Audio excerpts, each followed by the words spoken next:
బేర్షెబా ministries క్యాసరపల్లి వారు నిర్వహించు 50 రోజుల ఉపవాస ప్రార్థనల ముగింపు సభ వాగ్దాన సందేశ కూడిక తేదీ 2025 అక్టోబర్ 30వ తారీఖు అనగా గురువారం సాయంత్రం 6 గంటలకు ఈ వేడుక జరుగును.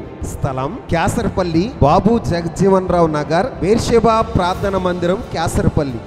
ఈ కూడికలో వాక్యోపదేశకులు, బేర్షెబా మినిస్ట్రీస్ వ్యవస్థాపకులు, టీవీ వర్తమానికులు బ్రదర్ కె సాల్మన్ రాజు గారు వీరు పాల్గొని మీ ఆధ్యాత్మిక, కుటుంబ, వ్యక్తిగత జీవితాలకు అవసరమైన ఆత్మ సంబంధమైన సందేశాన్ని అందించెదరు. నా కలవరానికి గల కారణం, నా శాంతికి గల కారణం, నా నిట్టూర్పులకు గల కారణం, నా రోత జీవితానికి గల కారణం నా నేచర్, నా స్వభావం. ఇది నాకు వద్దనుకుంటున్నాను. పరిశుద్ధాత్మ, నీ స్వభావం నాకు కావాలి. మిమ్మల్ని ప్రేమతో ఆహ్వానించువారు పాస్టర్ బి జయరాజు గారు మరియు క్యాసరపల్లి బేర్షెబా సంఘ సభ్యులు. వివరములకు మా ఫోన్ నెంబర్స్ 9000972257.